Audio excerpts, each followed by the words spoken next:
see, Jason was my son, and today is his birthday. Where's Mr. Christie?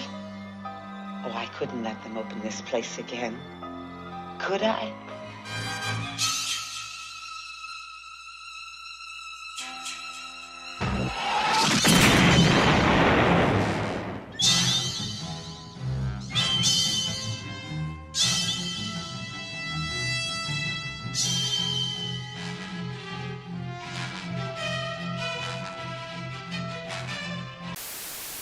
What's up, everybody? Welcome back to the Epic channel.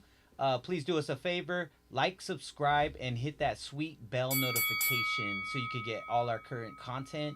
With that being said, happy Friday the 13th. This is a very special episode. We are going to be talking all Friday the 13th on this episode. So with that being said, let's get into it. What's up, guys? We got Jason. Edgar. Edgar making his debut on the channel. Here I am. I'm a real boy. Yeah. And Jason. If you ever watch our videos, the person we're always talking to off camera is Mr. Edgar himself. It's typically the way I like to keep it behind the camera, but this is too important, to not talk about it. It's life. Yeah. Yeah. So what are we going to be talking today, fellas? What are we going to dive into? All right. So a couple episodes ago, you guys mentioned your top 5, if I remember correctly. Mm-hmm. Yes. And I figured, I was going home that day, and I figured, why don't we do all of them? Because it's a series I think we all love. We all like these movies. We all get something different out of them. So I thought it would be fun to go over every single one of them, all 12.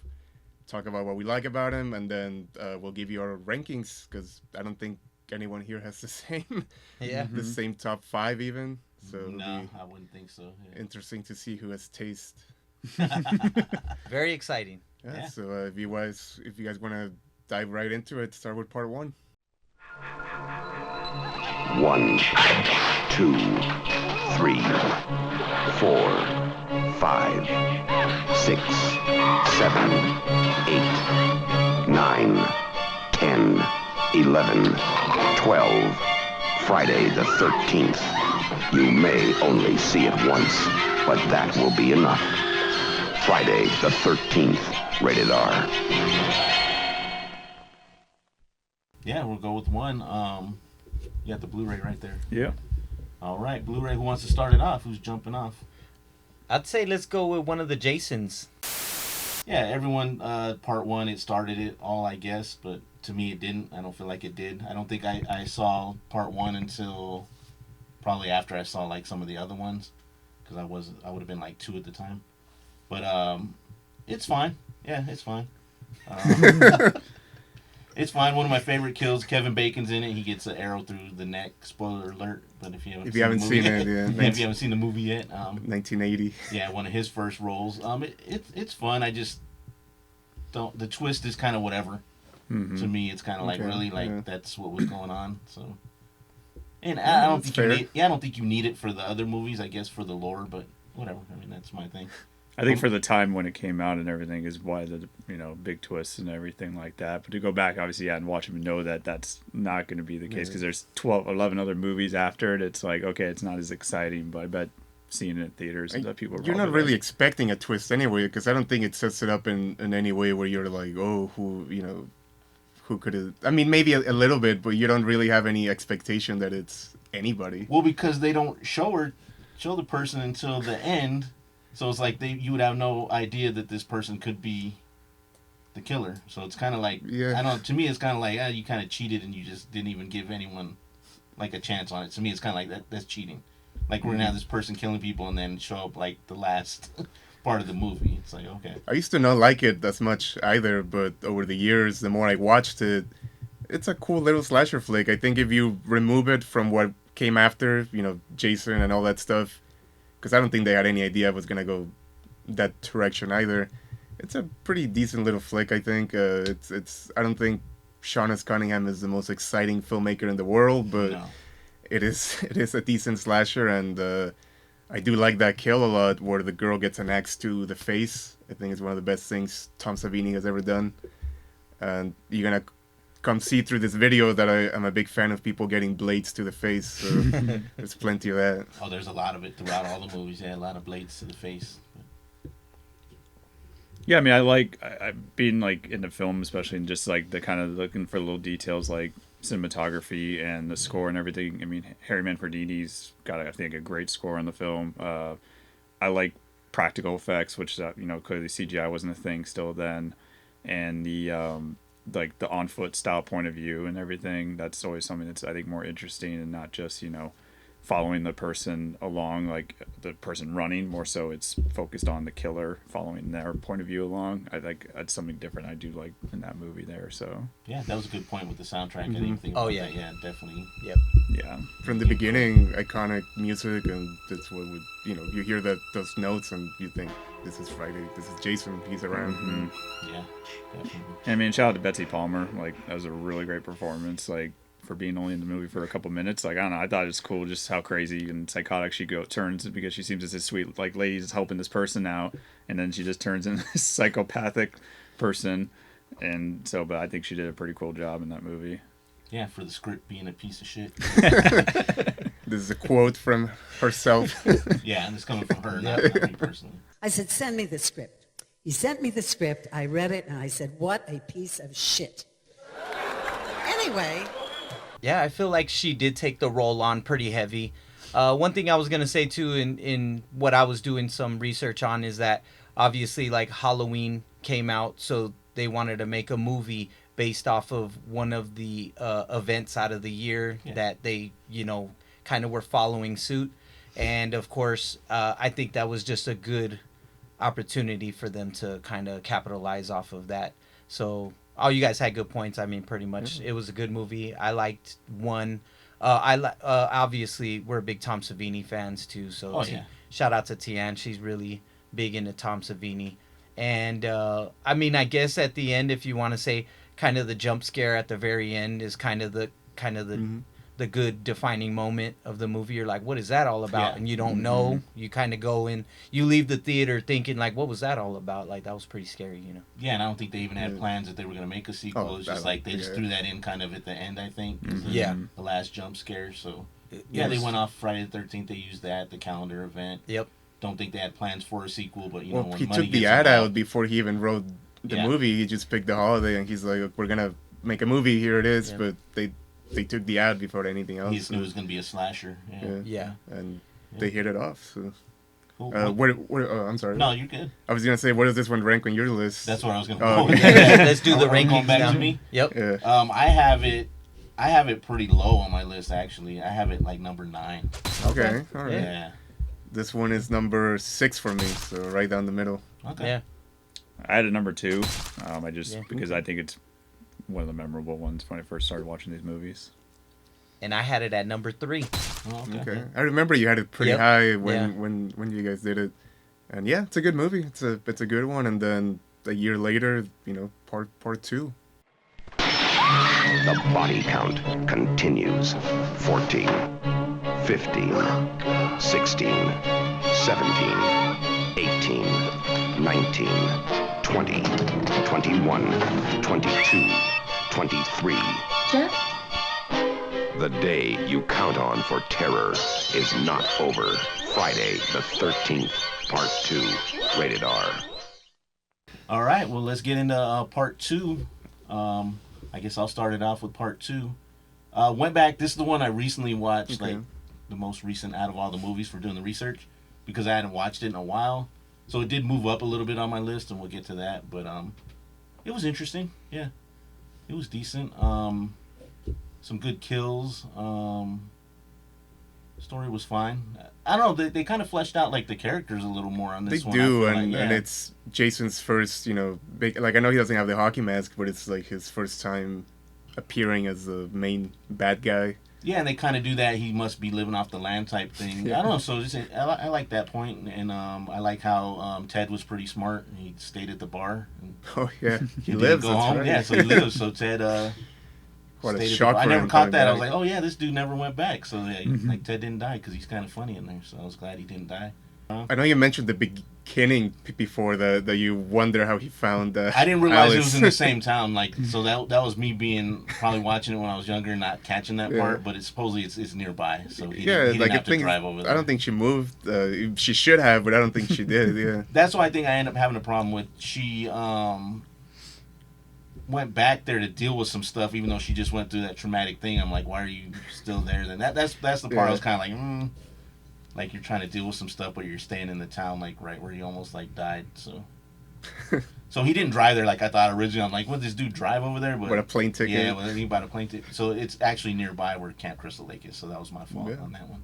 But no, it moved up on my list a little bit. So I like this one a lot. At some point, it was my number 1, and then it got a little bit lower. But rewatching it, because I rewatched it recently, it's back up there because I think it's a good version, a nicer version of the first movie where it's still like a POV killer, and you're like, oh, who could it be? But Steve Miner, it's night and day between the way he handles the pacing and getting to the meat of the movie, as opposed to my boy Sean S. Cunningham, who just glazes through the whole thing. Yeah. So it's a little faster paced. It's a little more exciting. I do like the characters, like you said. They're more lively and like easy to. I think Jeannie, probably my favorite final girl of all of them. That's probably the only one out of there where they actually did stuff with the character. Everyone else is kind of just sexed up teenagers and they all die. Like, you don't care about them. Yeah. And somebody gets a machete to the face, my boy Mark, and then he rolls down 50 flights of stairs.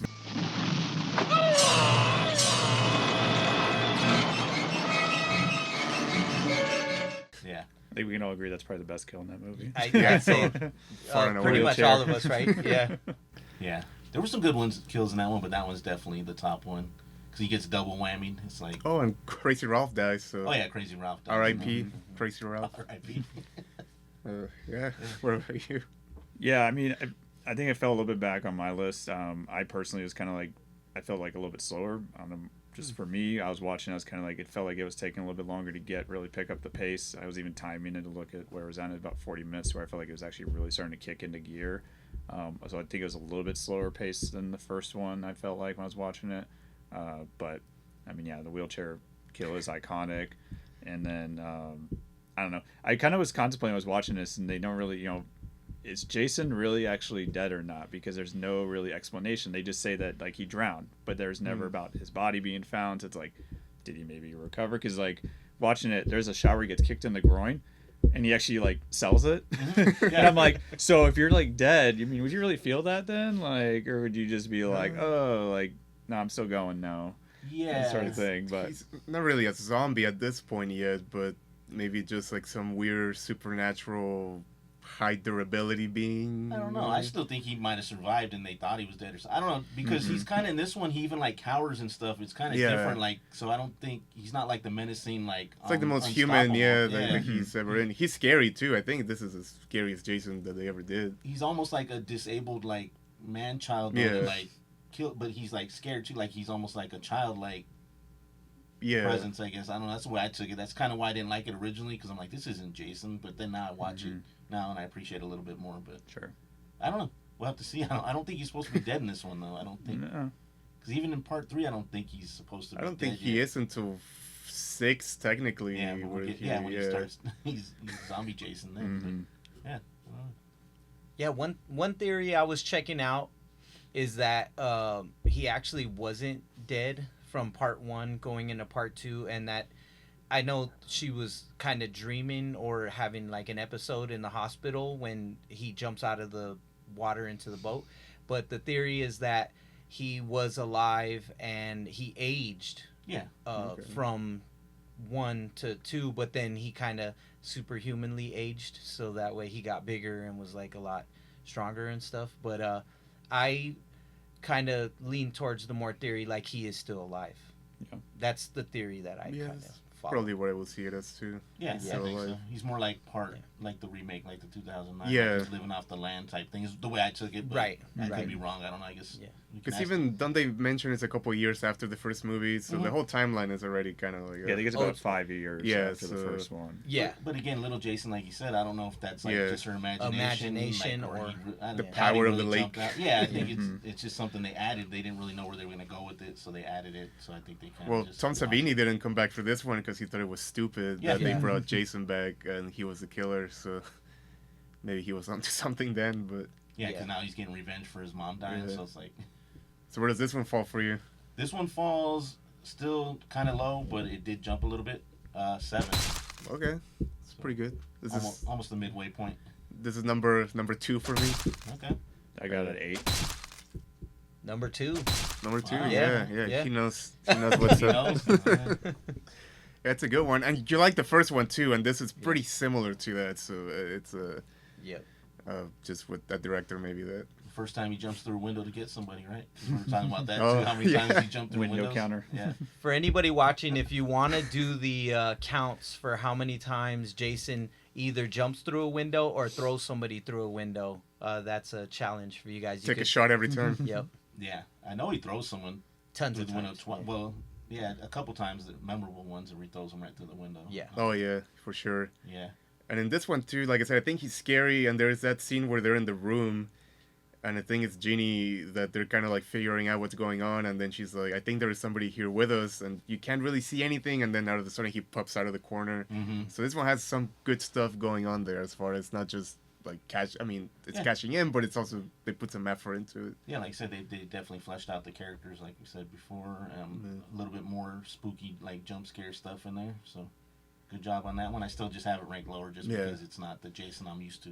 It's gonna be somewhere, Yeah. It's gonna. Some movies are gonna be lower than others, but now we're jumping onto 3D. Put your 3D glasses on. Yeah. Friday the 13th, Part 3 in Super 3D. The all-new process that puts you in the picture. Whether you want to be there or not. It will scare you.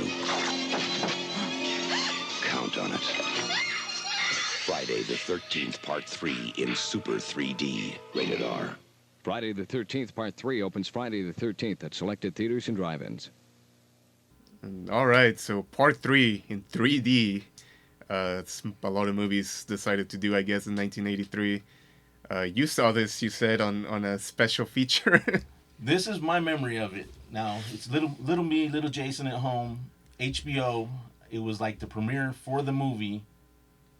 And they did like a little intro for it, telling you it was going to be in 3D and talked about like how they movie magic type stuff, how they came up with the movie. I could have swore it was Tom Savini that was doing it. Like they had this fake little background, like Camp Crystal Lake background. And I don't know where you would have got the glasses because at the time I would have been, I think I was like 6 or something when it premiered on there. Okay. And I just remember watching it like on HBO for like the first time. I can't find any info on this though. I'm like, We've tried looking it up and we can't. So if you know something out there, if you know somebody that maybe watched the same channel that he stumbled upon. If not HBO, it was Showtime. It was one of the premium like channels though, and they premiered it and it was like a big deal. Now where you got the glasses, I couldn't tell you.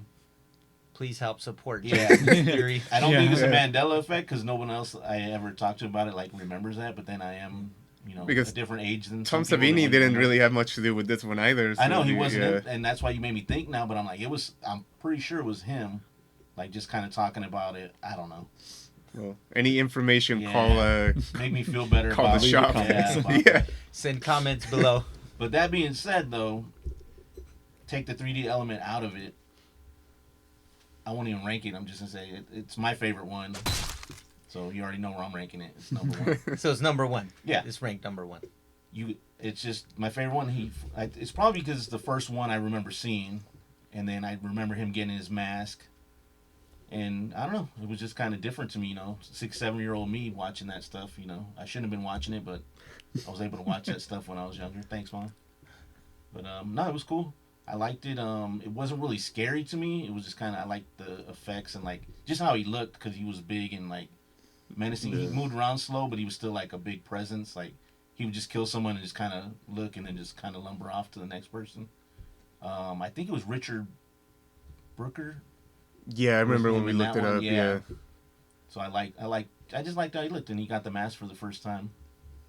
Story wise, it's fine. I mean, it's straight to the point. Like I think this is the one where they kind of started to shape the mold of these things, where it's like, okay, it's Jason, kids come to the barn or whatever it might be, and he hacks them up one by one. I think this is where they started to kind of go towards that format that you would know.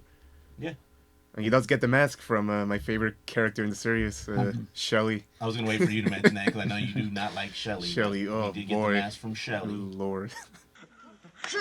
Chris, leave him alone. He doesn't know any better. It was a joke. Yeah, one of the best kills in that one though, the dude doing the handstands, he gets chopped. That is a good one. I never really figured out what was going on there exactly, but it's a Why good. he's walking Just on wanted his to do a hands. handstand. Yeah, Just but felt like it, even the angle of it is like from underneath him or something like that. But it looks cool. Well, then later they show him he's all twisted up because he hangs him from it like is the cool. rafters or whatever it is. Yeah. I do like it a lot too. It's like I said, the beginning of the mold, and it's a mold that I like very much. I think that's why most of these movies work well, because they stick to what works. He does get the mask. I'll say this again later, because this is also when I noticed that Crystal Lake looks very different from movie to movie, and in this one it looks like a pond to me. The scene where Shelly's would-be girlfriend gets speared, it's like a little pond, and I never really knew if that was supposed to be the lake, part of the lake, or where is that connected to. I play the game, and in the map of the game, that is connected to the lake, so I guess it's part of the lake. But it's like the little front drainage area. Or yeah, it's some weird pond area, and I'm like, man, they explain it in the game, huh? you gotta walk through the map. Yeah, you gotta play the game if you want to know the lore. But I like it. It's a ton of fun. I think the 3D's fun too. They have a lot of those like, whoa. It wasn't needed, but like you said, it was a trend at the time. And my favorite kill is the one with the eyeball where he squeezes him and pops up at the screen. Excellent. Yeah. It's practical effects. It just looks a little kind of weak for me. But yeah, they were doing this stupid stuff with like the yo-yo. Like, the yo-yo. Just to add stupid stuff for the 3D element. And the hippie guys. I like those too. Think if I were to be a character in these movies, it'd probably be me, the stoner. But you would be one of the biker guys. I don't think I'm tough enough to be those bikers. Though those are fun too. See, it does have a lot of cool characters actually. Yeah, I think I liked the bikers. It was probably my favorite characters in that movie. Yeah, I think the 3D creativity, it was really fun. It's always kind of interesting when they can find out ways to make it different. Like you said, with the eyeballs popping out, as we said, the harpoon shot, where it's like, it's such a cheesy thing, but it's just silly, I think, and fun. Yeah. And, like Jay said, the hockey mask, which is the iconic setting for, what people would recognize this character for. It's just kind of got that place setting there. So, yeah, it's a fun movie. He does a harpoon thing, and then he does like a mic drop on it too. He shoots her, and then he's he just throws her. I'm out.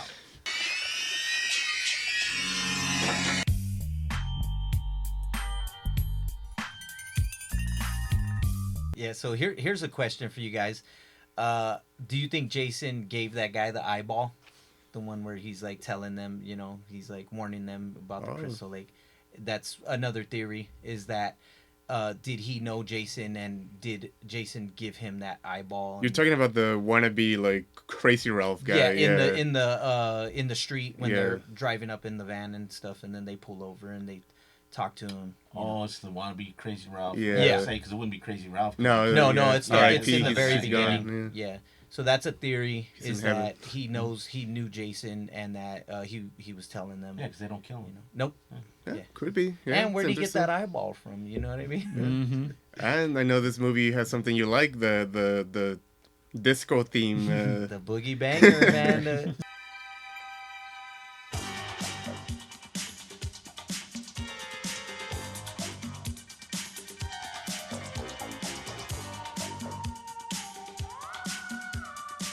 So for me, I know we're going to do our rankings, but it's mine. I said it last time. It's my favorite movie. But from him donning the mask, I'm into the cheesy 3D stuff. And then just the music alone was like trend-setting, I think, even at that time. It was still to this day. I mean, like Jason sold me his copy of the 3D vinyl motion picture soundtrack, and it has a lenticular cover where you move it, and it's the coolest thing ever. So I play that like regularly. I thought I had 2 copies when I sold you that one. It's a good theme song too. I mean, it's disco. It's a Friday the 13th theme, but it's disco, and I don't know how the 3D translates to that, but I'm pretty sure that's why they did it. I don't know. It works somehow. I don't know how. To me, it works. I'm like, okay, it's just 80s. Like that's you just gotta look at it that way. It's 80s, so it's like that's the music. Yeah. It was perfect timing. If you have a Halloween party, I mean, you put that on and it's instant. Get everybody booging. Yeah, it's instant party. Yeah, time. this is number 4 for me. Yeah, number 4. Mm-hmm. Yeah, I got 3rd. Yeah, so we all got pretty high up. So a pretty well liked entry. Yeah. 2 and 1. Yeah. Also, real quick, I think that was one of the first ones I seen as well, too. Okay. Yeah. I can't you remember. Been around that age, too, where maybe you were able to sneak a peek. Yep. Yeah. And then after this, they ended them all, right? They did the last one after this movie. They did the last, the final chapter and no more movies. Technically. Jason is back. 3 times before. Sorry, you change your mind? You have felt the terror, known the madness, lived the horror. But this is the one you've been screaming for. Because Friday, April 13th, will be Jason's unlucky day. Friday the 13th, the final chapter. Now playing at a theater near you. Consult your local listings. Yeah, I like this one a lot. I'm going to say it too. This is my number 1. This is my top 1. Yeah. I think if part 3 was the one that started the whole, like, okay, this is how we're going to go, this is the one that nailed it. Like, they're fully in. He has the mask. They have the formula of the kids showing up, and they're horny, and they're having sex, and Jason comes and slaughters them. He has a pretty colorful cast of characters, too. Yeah. Crispin Glover, out of all of them, I think is the one that really stands out. The little dancing that he does, and Jason probably scary in this one, too. He's not as maybe hulky as part 3, but he runs pretty fast. He moves pretty fast. He's pretty brutal. Yeah. And we get somebody getting a meat cleaver to the face. Meat cleaver to the face is always good. Where's the corkscrew? Yeah, corkscrew is a good kill. That's one of the window ones, too, where he jumps through the window and throws somebody out the window. He throws somebody, but then somebody else also jumps through the window. And that's a pretty crazy stunt because she rolls in the little balcony area. She hits that, breaks that barrier, and then lands on the ground. And it's all one shot, so you're like, this is a stunt woman doing this. Yeah. Or a stuntman. Sometimes they dress them up. Yeah, they put a wig on, but... Yeah. So that was another window busting one. There you go. We need a counter. Take another shot, yeah. But I do like that one. This one's high on my list. The look is pretty similar to part 3. I mean, not the same actor. This one was Ted White, I think, was this Ted one. White, yeah. Ted White did this one. Similar looking. The kills were good in it. Like you said, the cast was pretty good. Some up-and-coming people, in there. Corey Feldman, Corey Feldman, the little dude, I don't know. He was in stuff, but I couldn't say what his name is. The little dude. The dude in the red jacket. Like this. No, never mind. I'm thinking of the other movie. Never mind. I'm thinking of part 5. Never mind. I'm jumping ahead. Part 5, they stop here. I know. That's what I'm saying. I messed up, man. They stopped. Like there was nothing after it. Yeah, no, but Corey Feldman and even the twins that show up halfway through, they're pretty good with the chemistry that they have. And the guy that plays Teddy Bear has kind of like a fun... Yeah. You kind of want to hate him, but he has some charisma to him, so he's kind of fun to watch and see what he does. Like you said, they're all horny. That's pretty much the main thing. They're all horny, but he's one of those like self-hating, like nobody likes me. Oh, I know. All right, you're waiting for him to get killed. Yeah, like, come on, dude. Like, it's funny you guys talk about the horniest because I've seen where Corey Feldman like watches them all skinny dipping into the lake and stuff. I'm just like, we want having this child see like nudity in public. What kind of movie is going on? Won't somebody please think of the children? Yeah, it moves pretty fast. This is one that they put in theaters last year, and my friends who had never seen any of them, I told them, hey, let's go watch it. Because to me, it's like the perfect one where you can introduce somebody and watch it. And there are people that fall asleep around 8, which is when the movie was showing, so I was like, oh boy. But they stayed awake the whole time. They watched it. They liked it, so that's, I think, testament to the movie's power. And you said you don't have to watch any after because it was over. So well, you can't, even if you wanted to. If you wanted more, That's what I'm saying. You like this one? Yeah, no, it's high up there on my list too. I think it really set the bar. No offense to the first 3, but I think it just, I really, start to finish. Yeah, like we talked about, great cast. All these up and coming actors in it. I got Ted as my favorite kill through the movie projector screen. I don't know why. Just kind of like, you kind of anticipate it, but you don't really like. You think of Jason's in there. He's just kind of being a goofball with the projector screen, and next, he stabs him through the screen. And it looks cool too, and he's falling down, and it's like tearing the screen. Yeah, I was kind of marking out about that. That was a pretty good scene there. So. That's awesome. That's awesome. You know what? I will say, I think Corey Feldman was just a really good child actor too. He sells that when he's perving and he's looking through the window. I laugh at that because he sells it so good. He's like smiling and he's all like, oh, you know. So, you know, with that kind of cast, and then like you guys said, everything got kind of etched out really, really nice. It almost was like they were gonna end the movies, and that was gonna be the last, you know, the final chapter. Well, Tom Savini came back just for that reason, because they told him it was the last one and that he was gonna get to kill him off, and he's like, okay, fine, cool. And we all know how that went, but yeah. So yeah, that one is a pretty high ranking one on my list too. So what was your 2? 2? One. Mine was number 4. Okay, that might be the highest ranked one. Yeah. So it's the best average, probably. Yeah, Yeah. definitely Tom Savini though. That kill scene with the machete. Oh, he went all out. Yeah, he's like sliding down on the Yeah. machete, and you can see like the eyeball moving, twitching. It's great. He's probably some of his best work. I mean, honestly, if it would have ended there, I mean, yeah, would have been. It almost did. Yeah. No, the second it made more than like whatever. Oh, I know. Yeah, it's which I get. You know, if you're a businessman, or you know, you're into that kind of, if you're in it for the money, and these things were printing them out like nothing. Yeah, I get it too, but they never put like it's the final thing on there. But then they do it so more people will come watch it, and then they're like pull a bait and switch. Did you get to watch this one in theaters, or were you still too young? Not that old. I didn't see any of them in the theater. Oh, no. Well, I'll take that back. I didn't see any of them until Jason Goes to Hell. That's the first time I've seen like one in the theater. That's the one to do it, yeah. And it's the one not to do it, but yeah. We'll get to it. I was old enough then to go. Prior to that, though, no, they were all on HBO. Okay. Or VHS.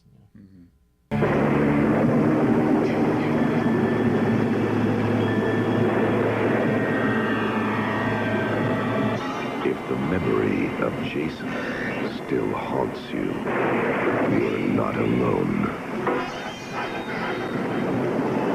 Friday the 13th, Part 5. A New Beginning. Rated R. Starts today at selected theaters in the Dallas-Fort Worth area. So yeah, Part 5, A New Beginning. You know, like Edgar said, they decided to bring up another Friday the 13th movie. This one I got on the very low score end because just several factors. It felt like a repeat of the first one. Spoilers. It's a parent seeking the vengeance for their child's death, and then a lot of kill shots I noticed were getting cut away. Like you don't even see anything. It just kind of cut the shot. Just felt kind of all over the place.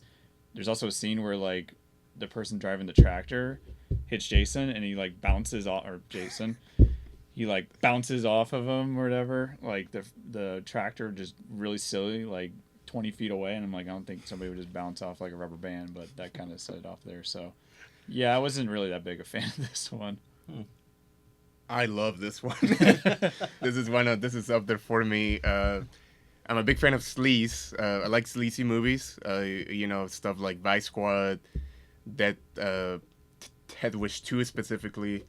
A lot of the canon stuff can be pretty sleazy. I love that stuff. So for this one, they hire a director that used to do pornography. He used to do pornography films, and you can tell this is far and away the sleaziest Friday the 13th. From the behind the scenes stuff I've seen, he didn't really care to direct anything except the sex scenes and all the nudity, which, hey, you know, more power to you. Yeah. But yeah, that's one reason. And I do think it's a fun slasher too. I know it's not Jason. Yeah, 2 words, no Jason. Yeah. But you can't really tell until the ending. Like through the whole movie, he's like killing people with his bare hands and breaking down doors with one kick and stuff. So for all intents and purposes, might as well be Jason.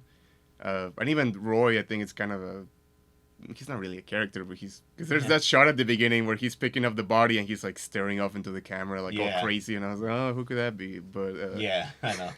But yeah, I like that a lot, and this is another one that has really cool characters. Reggie the Reckless, I think it's like one of the best Friday the 13th characters. He's so funny to see. This is my friend Pam. Hi. She's my girlfriend. And his brother as well. Yeah. Demon and those enchiladas. Yeah, damn enchiladas. Oh, hey, you okay? Oh, some damn enchiladas. Yeah, so he has a lot of cool characters, and it's fun. I think it's fun. I think and I like the sleaze. I'm always gonna go back to the sleaze factor. Oh, and that lady, the mom, Ethel, that tells the cops she's gonna blow them up or something at the beginning. I'm like, whoa. I'm like, all right. With Junior, we're doing bomb threats. Yeah. You big dildo. Eat your fucking slop. Definitely, it's high up on mine. It's definitely an 80s cocaine-fueled movie. They even have some cocaine usage in there. Nudity, of course. Probably from the crew. Yeah, that's probably real cocaine. I doubt they were like faking anything in that one. Yeah, it doesn't have Jason in there. Okay, the twist is whatever. The thing I didn't like though, and it's fine, the time jump, the Tommy Jarvis time jump. Again. Oh, at this point we're like 25 years into the future from like the first one. Man, yeah, I'm like, wait a minute, Corey Feldman to this dude's like in his 20s, so. And that character, I didn't care for him too much in there, Tommy Jarvis. Later on, I like him in the other movies, but yeah, he's kind of a blank slate in this one. Yeah, this one is kind of like they just use him as an excuse, I guess, to be there at that, where they're at. But at like the current time. Yeah, but it had fun kills. I like he did the flare in the dude's mouth. The flare is good. I like the one with the shears, and he I know you don't see it, but you see the aftermath of like the shears closing. That's MPA stuff though. Like they couldn't really work around that. So I mean, you can because. I noticed some movies had more blood, and I think they let them get away with stuff early on, and then they realized we're letting them get away with too much. So going forward, you're going to see a lot of that where it gets cut, and you're like, I think it's the tone of the kills, too. Like I said, this one's sleazy, so I think seeing like graphic violence just makes it maybe a little bit worse. Yeah. In their eyes. But I mean, you got a dang flare in the dude's mouth. That's pretty... I don't know. And you see it, too. You see it glow. Yeah, they made like... glowing like a pumpkin.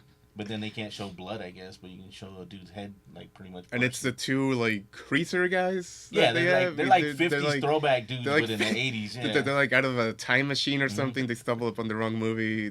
They're fun, I think. It's like who's the Fonz? Like, yeah, but they get off pretty quick though too.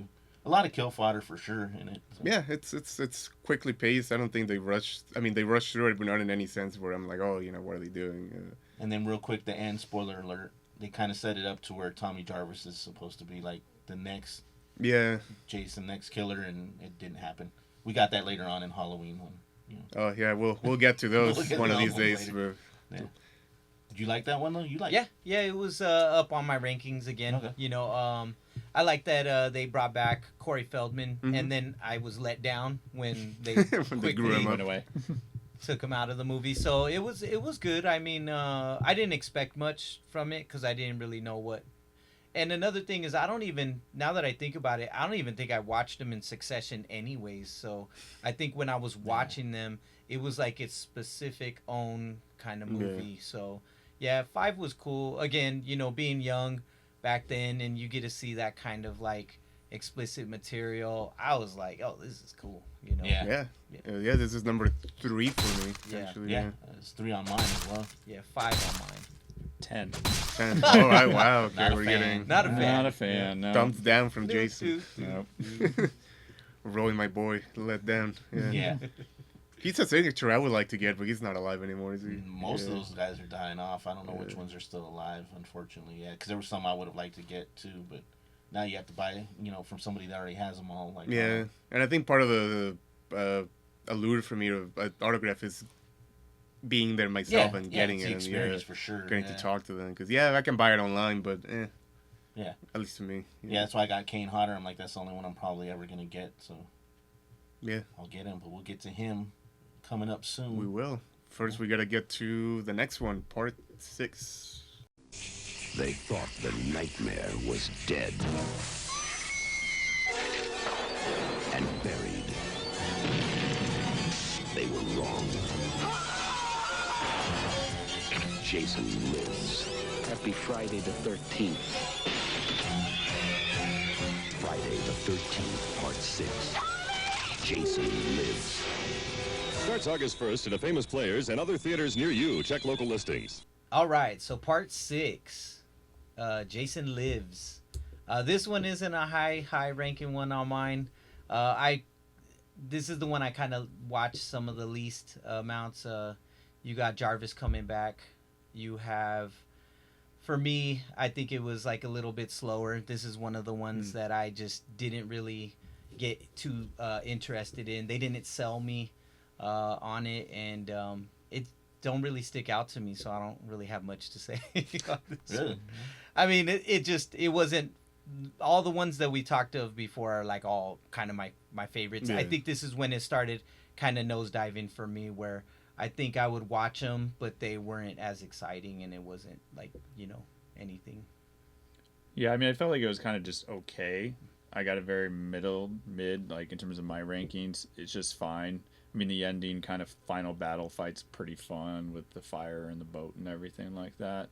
But other than that, yeah, Tommy, I'm kind of over him after this point. Like, it's kind of like get over they're it. They're trying to clearly make him, the protagonist to Jason, and I don't know, the character like Jason, the last one, he's just like, I don't need you in this movie.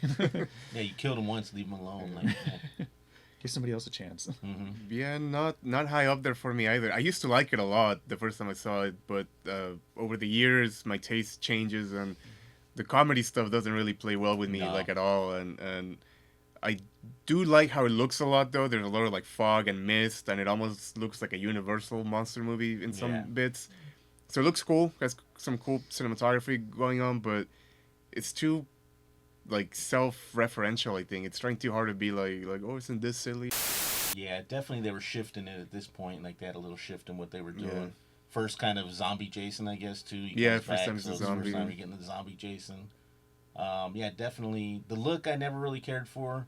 He gets the utility belt and gloves, and I'm kind of like the yellow gloves. Batman, like we're gonna pull stuff out the pouch.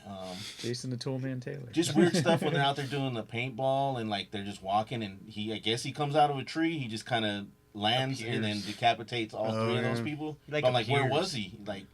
He's Commando Jason now. That's the same scene where he slapped somebody on the trunk of the tree. Oh, yeah, he leaves a smiley face. Yeah, that was a good kill. I would give him that. That was pretty funny. The decapitation was cool. He hit all three of them, but it's like you just dropped. Did you drop out of a tree? Now you're hanging out in trees. Like now we're being tactical about it now. Yeah, I'm like, Predator. Tommy Jarvis, same thing. Like, yeah, they're trying to make him into something. I think they realized it wasn't working, but you really didn't need him for that one to bring him back. I think they could have thought of something else. Especially when the last one you set it up that he's possibly going to go, maybe like he could be the killer in this movie now, sort of thing, and they kind of obviously insinuate that he's the one going around doing it, but obviously that's not the case. So it's kind of like, what was the point then of the ending of the last one, that he's jumping out the window like a psycho? And even then they play it to the characters but not the audience, because from the get-go it's Jason, so any mystery of like, could it be him, it's like gone, at least for us. You didn't like the James Bond opening? My favorite.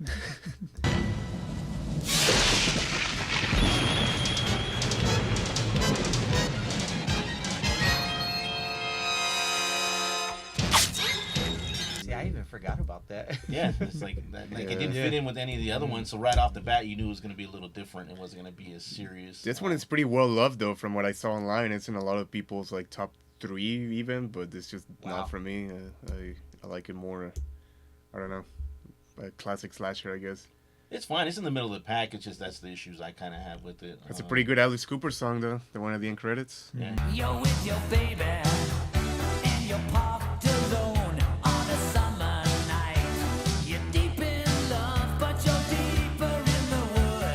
And that's probably my favorite kill too, when the guy's in the RV, not him, but the girl he has with him, he like presses her against the metal wall or whatever. And then that's when he's standing on top. You like that. It's a cool shot. It's a cool shot. It's fire. Why does he stand on top of it though? Because it looks cool. He's doing it for me. Cool. I know. It wasn't like they're like that would be cool, and then it's like it doesn't make any sense, but we'll just. And it is cool too that it's the first time that you see Camp Crystal Lake function as an actual camp. Like there's kids in there, and they're having like activities going on. Granted, it's like one night, but that's like the longest it actually worked for.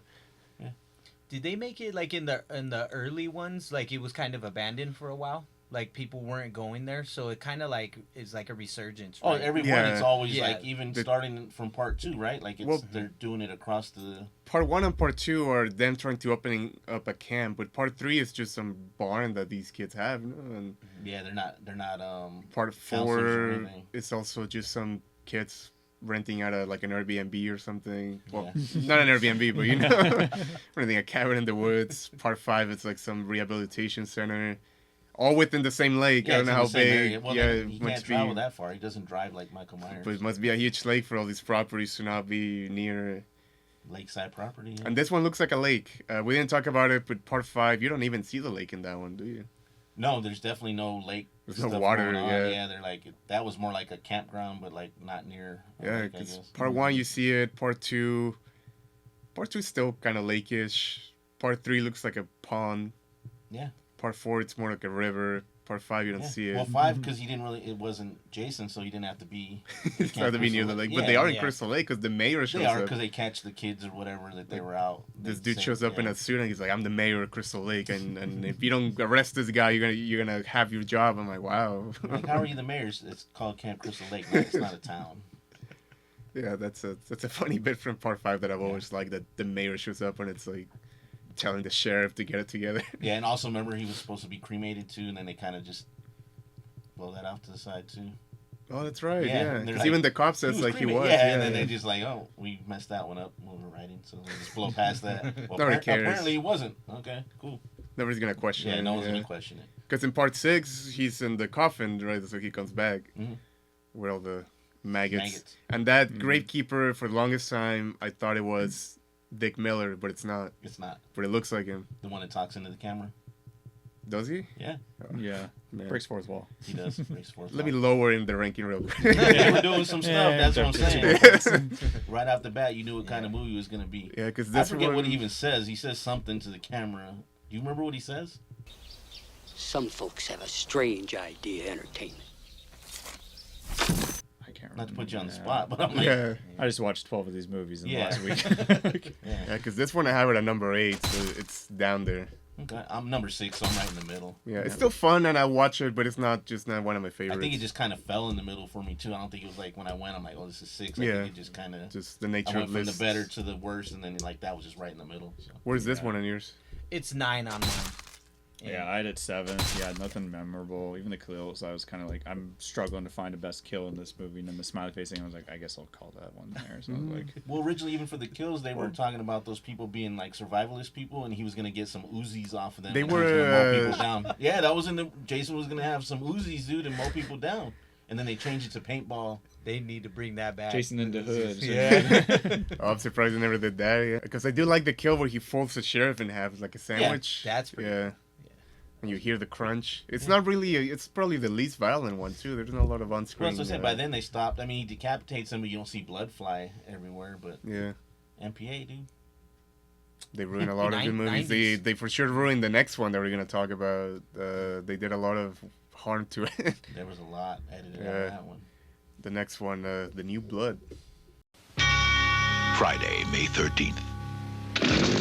It's Jason versus Tina. Don't go in there! The match made in hell.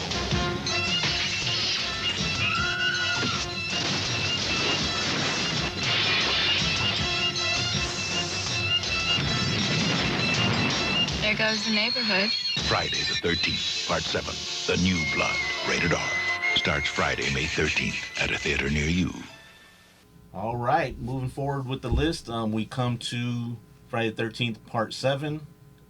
A New Blood. High on my list. We'll get to that in a minute, though. First, Kane Hodder appearance. It's got that going for it. The little psychic thing going on it's a little different. That's why I like it. I think it's fun. They try something new. Yeah. Yeah, it's campy. Bad News Cruz. He's a good character in there. Bad News Cruz. Yeah, I don't know. Just kind of I like the look of it.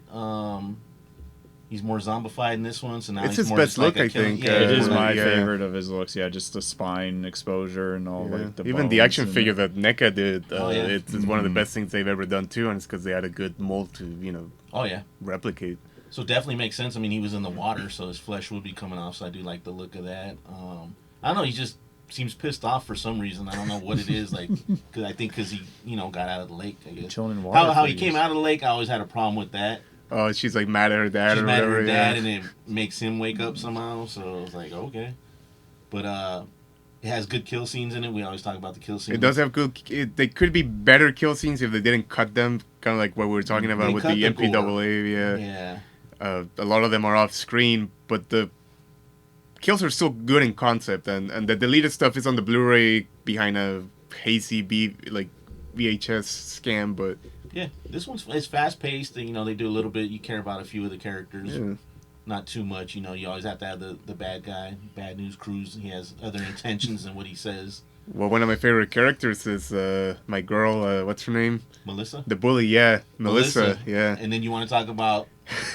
That is my favorite kill, probably in the whole franchise. Yeah. When she opens the door and Jason just right in the face with an axe, like a big axe, and you kind of see her body like go back a little bit. But if that wasn't all, he grabs her and then throws her across the room like a rag doll. That's the best part. He's like pissed, like I got you. And then he's like, get out the way. Yeah, then he slams the door. And then he slams the door, but she also hits the TV and it like fumbles. It's a great kill scene. I love it so much.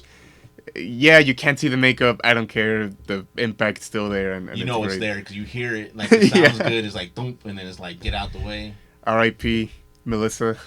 She's forever in my heart. She can bully me anytime. Tell you that much. Yeah, she was pretty hot, but she got what she deserved. Yeah, she was one of the last ones to get killed. The sleeping bag scene would have been better if they let it all go the whole way. But like I said, he's just pissed off. He's just gonna grab this chick and like I'm gonna throw you into a tree. Like slams her. I just like it. Yeah, he's just that's all I gotta say. He has to kill with a weed whacker too, or not a weed whacker, it's like a Like saw. a saw. Like I was thinking about that. Like, isn't he like he's been a child like growing up with no like adult supervision? How does he know how to operate a chainsaw? Crown Crystal Lake looks like a swamp in this one. It's like swampy, muddy. Yeah. For just rain hard. It's going through some heavy rain in New Jersey because that's what it's supposed to be. I don't think we mentioned it yet, but Camp Crystal Lake takes place in New Jersey. New Jersey with Tony Soprano. Yeah, the whole thing too. They go to that house and I'm like, so do they still own that house? Because then like the dad's pictures and stuff were still up. I was kind of confused on that because the people next door, I think they were like they're vacationing. Yeah, like, we're gonna another one of those. We're gonna take this person here to like help them with their trauma, and I'm like, and why would you take her to the place where she like kill her dad? And then all the pictures were up still. I'm like, huh? Like I was like, oh well. They ran out of it after that night. Yeah, they just left. Yeah. I do like it. It's up there for me. It's like halfway through. I would maybe like it more if the kills weren't cut, but that's not really the movie's fault. Yeah. Like I said, Kane Hodder's first Jason. I think he brings a lot of like mannerisms to the character that are pretty cool. Best look, in my humble opinion. I think it's funny. I think I told you before. The producer of these movies, I can't remember her name, but I saw an interview or a behind the scenes where somebody else is saying that her goal for this was to win an Academy Award. Wow. And that's how they came up with the telekinesis plot, because they wanted to have like something heavy, and they were looking at filmmakers like Federico Fellini to direct it. I don't know in what world that was going to happen, but sure would have liked to seen it. Yeah, Friday the 13th is not an art house movie. It's not. Leave it alone. Don't do that. She did not get her Academy Award, I tell you that much. I think this one would have been higher up on mine, but I think the telekinesis battle is kind of a little bit cheesy in my taste. But like, it turns out this is when New Line Paramount was trying to negotiate with New Line to do the Freddy vs. Jason movie at that time, but they couldn't get the deal done, so they decided to go a Jason vs. Carrie route. Yep. So that's why she has this whole telekinesis thing, and I was like, man, I just imagine like Robert Englund and Kane Hodder in their primes at this time, what kind of movie it could have been in the 80s and everything. Yeah. But didn't turn out for that situation, but it's still a pretty fun movie. Yeah, I don't know if they were planning on having her in future ones. I really don't know that, but it's kind of it's kind of fun because there is someone to fight back against them. Yeah, it's telekinesis, which whatever, but anyone else, if you go toe to toe with them, you're not gonna win. She's the first one to actually fight him. So it's interesting to see. I like the scene where she sets him on fire, which I read somewhere it's like a pretty crazy stunt because he's on fire for a long time. Yeah. Oh yeah, wasn't it like the longest on like camera or something like that? Yeah, I think at the time it was. I don't know if somebody like trumped it, but as far as I know, it is. Yeah, she just kept pissing him off more and more. Like he's pissed off in that movie. I like it. Yeah. You guys, it's funny. You guys talking about it kind of makes me think I should have ranked it a little higher than what it was, because it does sound like really cool. But then when you think of the typical slasher horror, it doesn't really fit the mold for that. So. MPA. It's the MPAA. They need to be this band. I'm gonna run for office, and it's gonna be my only thing. But I probably have mine highest ranked out of all you guys. What is your ranking? 4. Ooh. 4, okay. I just like the look and everything. I don't know. It's just it's quick pace too. Like you don't need to know much about it. He just goes and. Mine is number 7. I have it at 7, so halfway through. Yeah, I got it at 6. The thing that I just kind of like at the end too, I was like her dad's corpse coming out. I was like, he's been in the water for like 10 years or something like at this point. He just looks like he just got out like 5 minutes ago. Like, yeah, he's not decomposing. Yeah, nothing, I was just like, what is this? Okay, so yeah, I got it at 6. This is probably the most even plain one. I have mine ranked at 7. Okay, around mine, yeah. Like it's just the nature of lists. You know, something's gonna be down there, Yeah. and this happened to be it. But before we move on, I did want to say that the lead actress, Laura Park Lincoln, who plays Tina, aka Carrie, she sadly passed away like 2 weeks ago, April 22nd. She was a good actress who was in a couple of the horror movies that I liked. But yeah, and now Melissa, you didn't check on Melissa? Melissa's still alive and well, so if she wants to bully me anytime, like I said, I'm open to insults. As long as she's wearing that romper that she has, some kind of purple romper or something. Yeah. But now we're gonna go to New York. We're gonna travel. The biggest city in the world is about to be scared. You are dead meat. Down to size. It's cool, man. It's cool. Friday the 13th, Part 8, Jason Takes Manhattan. Rated R. Starts Friday, July 28th.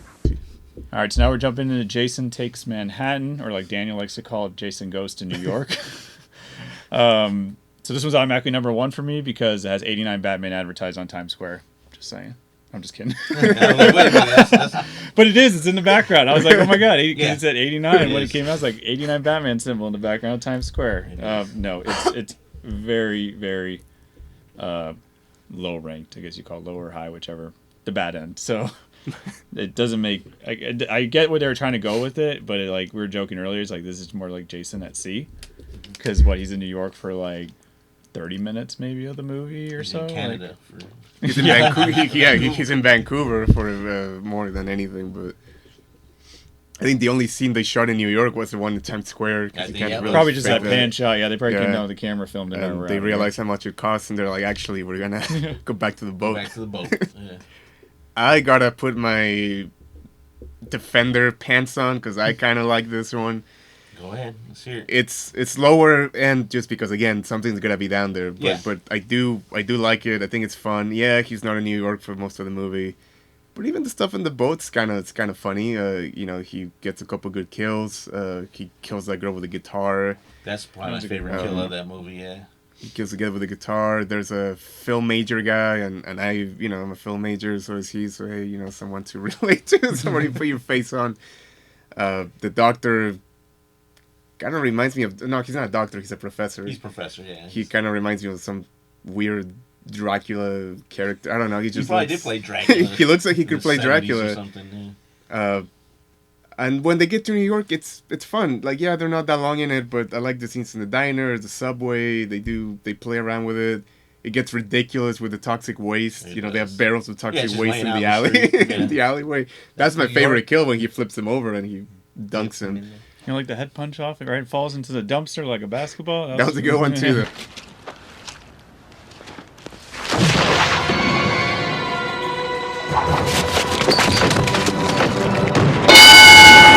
And apparently, Crystal Lake is connected to the Atlantic Ocean. Yeah, so he swam over there. He does. He borderline does. Yeah, that's what I'm saying. He swam over there. Because these kids are not in Crystal Lake at all. They're taking off from somewhere, Niagara Falls, it looks like, and then he just pulls the Titanic, dude, and just hops aboard that one, stows away. Is that the longest boxing match he's ever been into? Yeah, on that one? Probably. Yeah. And I heard something about that one originally. So this is how bonkers they were getting with stuff. Originally, they actually wanted that fight scene to take place in Madison Square Garden. Oh, wow! Okay. I have no idea. That would have been my number 1 if they did. Like, come on, their whole budget right there. Yeah, that was their budget. That's why they're like, never mind. Let's go back to the boat. Like, yeah, wow. They could have made it look like Madison Square Garden. Just fill out the outside and then go find a gymnasium somewhere and say this is. Probably, how would they even make that work though? Like story wise, how does he? That's why they probably like, nah, we're already going too far with it anyway. But like I was saying, the boat stuff was like somebody had a separate script where it's like Jason on a boat, and then they let's do Jason in Manhattan type thing.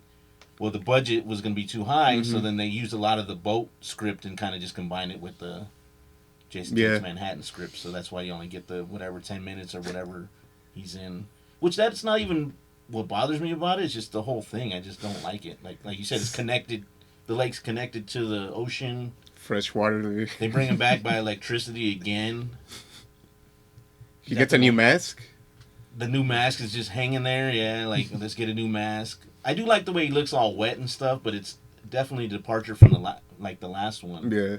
So like they could have kept him like that, you know.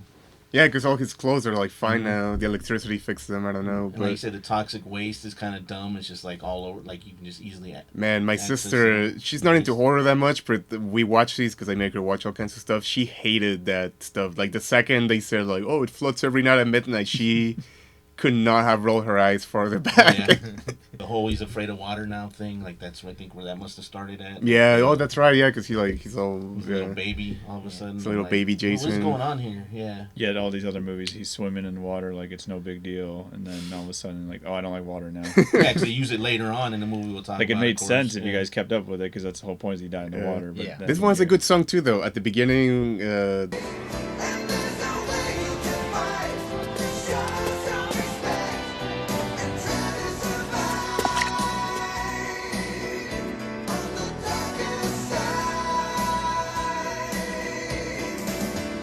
I'll just give you my ranking now. Yeah, go ahead. Go It's ahead. bottom. It's 12. 12? Oh, Yeah, okay. it's bottom. So top, bottom of the barrel. Mm-hmm. It's 9 for me, but I do like it more than what that number suggests. It's just, something. You know what? I might flip it with... No, it's 9. It's 9. Yeah. I'm at 11, so right there. Yeah. And I'm at 12. 12, yeah, okay. Like I said, I gotta defend this movie everywhere. Nobody I've ever talked to likes it. You're not defending it with that 9 you gave it. What'd you give it? It's 9, but something's gotta be there, Definitely a swing and a miss, man. I don't know what they were going for. It's gonna get much better now. How did it do at the box office? Was that a good? It made money. I don't know the exact numbers, but it made enough money where it wasn't like a flop, but it didn't make as much as they were making before, and then that's when Paramount sold it off. This is the last Paramount movie before they sold them off to New Line Cinema. And you said it gets better from here? Because I think quite the opposite, good sir. Well, mine can only go up from here because I'm, bottom. Oh, no, there's plenty of room down there for me. and we're going to fill it up, you'll see. But yeah, I think it's a fine enough movie. It's not the best, not the worst. Would I like it more if it was more New York stuff? Sure, but that's not the way the cards played for. Even that, I don't know if it would have saved it the way the movie was. I don't know. What if the Madison Square Garden scene was in it? You wouldn't be like, how did they fit that in there? And he's just going to walk somehow up in a crowded thing and start fighting a Hulk boxer. Hogan. Yeah. Well, that's what he does in the subway. Thunderlips, He's just fight walking through and Thunderlips. like nobody's paying him any mind. Yeah. Like on the subway, it's just another day in New York. Yeah, pretty much. In the diner too, they're kind of like, all right. No, the one dude comes from behind the bar. He's like, "What's up?" Oh yeah, that's right. Yeah. To get thrown into a window. And the boxing scene, like you said, it's a memorable kill. It might not. It is, but nonsensical. Now he's knocking heads off. It's kind of funny. Yeah. It was just like a little outrageous, For me, still the fact that he flips the guy in the tux, because why is that barrel there in the alleyway? But they didn't have to. It could have just been a barrel with water because he pretty much drowned him. Like, I mean, he had him in there forever. Because that's funny too, how they kind of make New York seem like this horrible Mad Max Death Wish, because they immediately encounter these punks who like inject her with heroin or whatever it might be. I'm like, yeah, that. Already paper and stuff. I'm like, I'm like, boy. You waiting for Charles Bronson to come out on that? Pretty much, yeah. That would have been a crossover. That would have been good. There's a good bit where he I got a chuckle at the whole mask, like the billboard. Oh, when you looked at the billboard, yeah. That made me chuckle. I was like, oh yeah. Because like, he even does like a little, yeah. Yeah, like what wait, is that? that's me. That's my thoughts on 8. I don't know. All right, so interesting to see the next one because it seems like we're gonna have different opinions. So moving forward, let's go down there.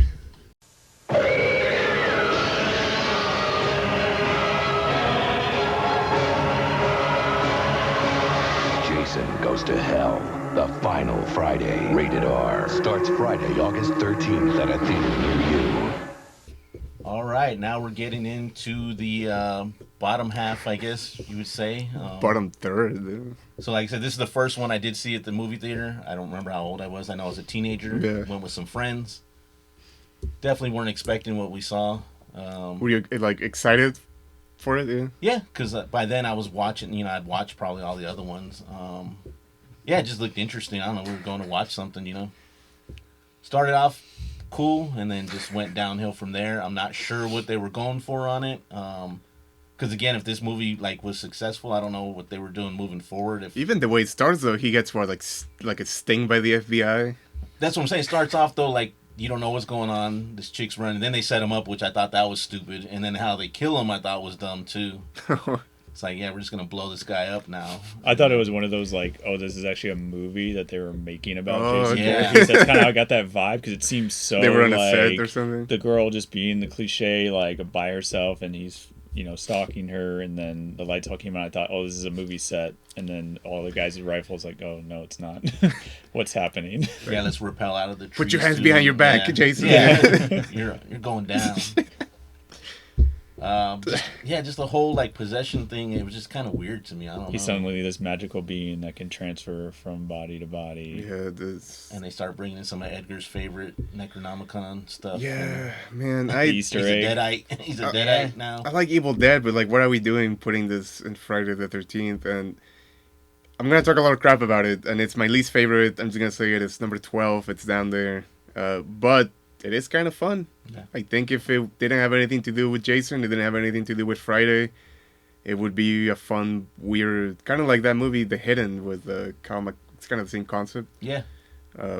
But it's not. They do try to tie it into Friday, and it doesn't work. Isn't The Hidden, though, like Aliens, though, not? But he's still, like okay. body possessing. I haven't seen it in a while. I thought it was Aliens, though, but... It is Aliens, though. Yeah, but the best bounty hunter ever. I like that character. Come on, get up. Why don't you blow me, Chief? Right after your girlfriend there gets through. Creighton Duke. Amazing. Yeah, great character.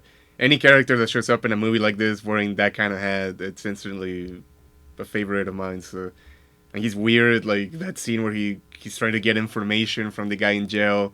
He's like, it's going to cost you, but he just starts snapping his fingers. I'm like, all right, you have a weird fetish, I guess, but... Yeah. And how much money was he trying to get out of them? $500,000 or something. Yeah. Like here, you know that there's a guy that's going around and killing people, and you know the only way to eliminate him, and you're going to take a price on it, but you're going to let innocent people die. When I'm reading up on it, there was supposed to be a whole background story about his character. They literally wrote about it, but they ended up using it that he was supposed to be a survivalist, and that his girlfriend got killed by Jason, and he has this revenge against him. But they never ended up giving him a background story, so it kind of, I guess, the bounty hunter route just kind of made more sense of what they were going with here. That is weird, yeah, because how would he know how to kill him and stuff? Like, he knows how, but then they don't say how he knows how. He does have a line where he says he's a Jason expert. He's an expert on Voorhees. But why, though? Why do you just decide? And where do you learn that information? Yeah. The Necronomicon, of course. Yeah. Like, which I guess was supposed to be tying into him in Evil Dead, but they never...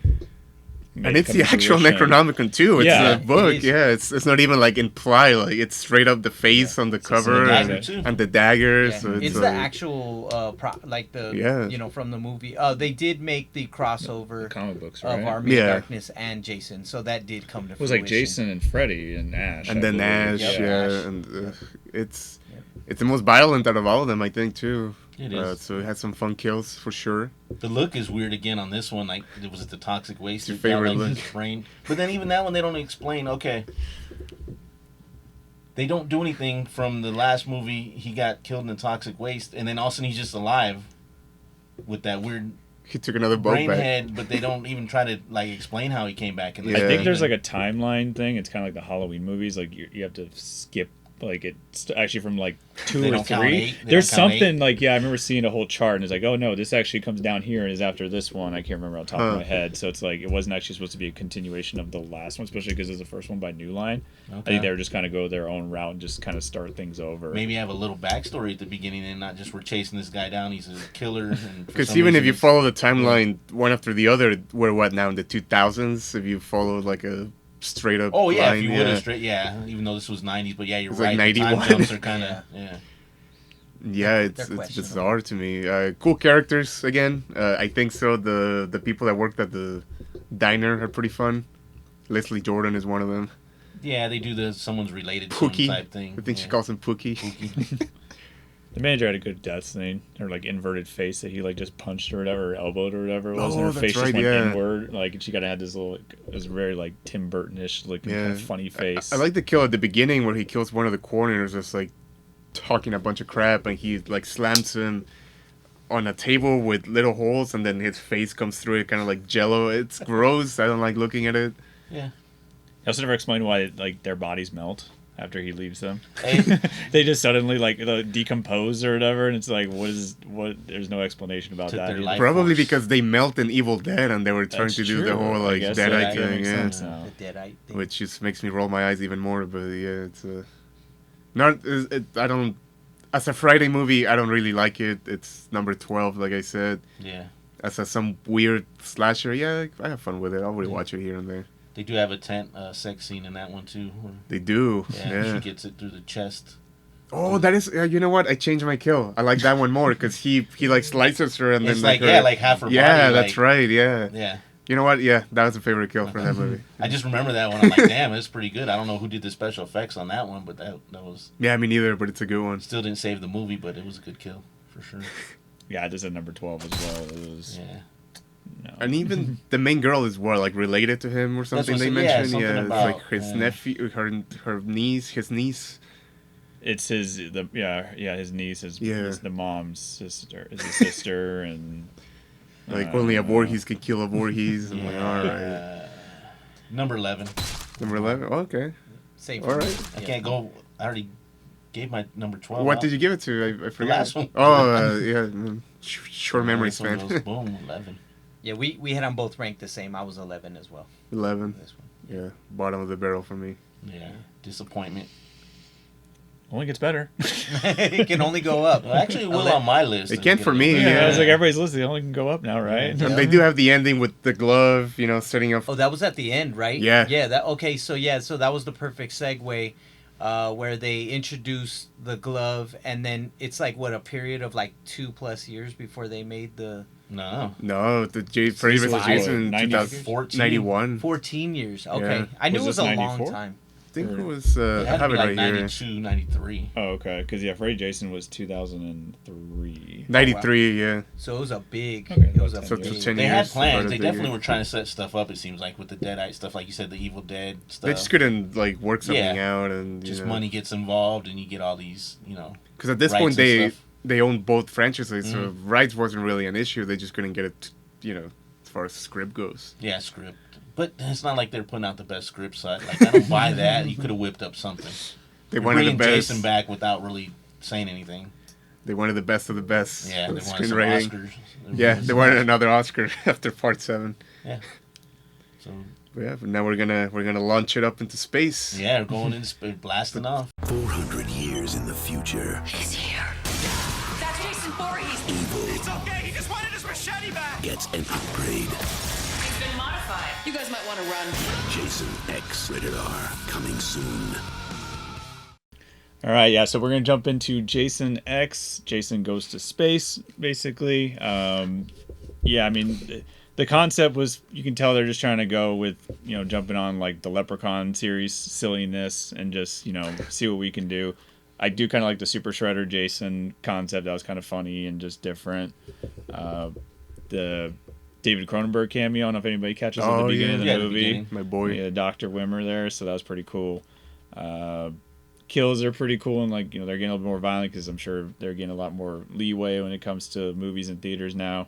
I mean, the frozen head smash, I'm not sure if that's mine. That's probably the most memorable. That's my favorite one. Yeah, a close second is the sleeping bag scene. That one's pretty funny. Other than that, it's on the bottom of the list definitely because it's just outrageous. Was he a cyborg? Was he a robot? For 10 minutes. Because he got the nanobites or whatever. Yeah. You had the Tony Midichlorians. Yeah. Midichlorians. He's got the midichlorians in there. I would like it a lot more if the Uber Jason part was longer, because it's only the last 10 minutes. Mm-hmm. The whole movie is just regular Jason, just sleepwalking through the ship. I'm like, all right. But if he was the cybernetic enhanced version, which is what they sold as, that's the trailer, that's the poster, that's why you want to watch it. If that would have been the bulk of the movie, yeah, this would be higher for me, but not the best. Not the best. I don't know if you noticed, but the intro of this, he's in hell, because they have it's like hell, there's demons reaching out, so that is a direct. They try to connect it, but that's another part I'm gonna get right too. So now it's the same company doing it still. Now it's New Line, so you can't say they're restarting it over. Dude got dragged to hell, so apparently he must have escaped, and then the military caught him after that and put him in the space. No, they didn't put him into space. Nah. Spaceship. No, they have him in some like government research facility. Oh, that's right. That's right. Yeah, they want to right. know how he regenerates. Yeah, that's right. They wanted to study kind of like. David Cronenberg is the one that's like, we have to study him. Yeah. All right. So David Cronenberg catches him after he escapes hell, I'm assuming. And I don't know, like maybe they went to go get him from hell. Yeah. They're like, we can't think of anything, so we'll just show the snippets at the beginning. We're just trying to get him in space. We don't care how we get there. They get him to space. It's fine. That was like a sci-fi like channel movie to me, like the budget. It does have that feeling, The whole thing looked cheap. If you're gonna do something, I mean, maybe don't even try to push the space as much. Maybe keep it on Earth as much as possible, then go to space. Yeah. Because the cast was like kind of like, I don't know. Well, the sets for the spaceship look all right. Like when they're inside. They're all right. Alien quality. No, I'm kidding. I'm not gonna. Star Trek quality, I think. Star Trek quality. Yeah, so that whole thing with that, the kills are fine. Yeah, he's Uber Jason for 10 minutes. The cyborg chick is like whatever. It's like she can roundhouse kick me anytime. Well, I know she thinks she's hot, but I'm just like, okay, now we're gonna have her fight him.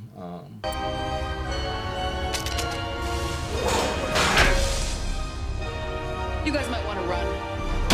After she gets intimate with the guy, she turns into all of a sudden this super killer, athletic person. Before she's super nervous and quiet and doesn't know how to talk to people, and just like turns into this other person. Yeah, I didn't like his look at the beginning. How he looked, I don't know. Oh, you mentioned to me before that you think he's wearing like a sack, like a potato sack. It looked like, I used to think it was like some brown, like I don't know, like a vest or something. It's just very flat. There's no texture to it. And he has like hair all of a sudden now. Like he hasn't like. The mask is way weird too. Like it, I don't know if you ever look at it. It's like it has like I don't know. Just check it out sometime. The mask looks a little different. Like kind of like a Shredder look to it, where it's like squared off at the nose and stuff. It's just kind of different. Yeah, I don't know. I just don't care for this movie that much. Like it should be fun, and it's not to me. Like the whole in space, I get where they're going. I mean, it's not supposed to be serious. But other ones have done it better. It's the one I watched the least for sure. I think it takes a while for it to even be interesting and. Whenever I think of all the good stuff, it's really just the last 10 minutes when it's Uber Jason. And like I said, some of the kills are cool. Kind of like you mentioned, the Frozen Head's probably my favorite one. Better than Hellraiser Space? God, good lord, yeah. I think there's a lot of movies that are better than that. Hellraiser, maybe we'll do that one day, but I tap out of that one around the second one. Oh, I know you have to. Like, I don't know if that's watchable. Oh, brother, this guy stinks! So, Jason X, though.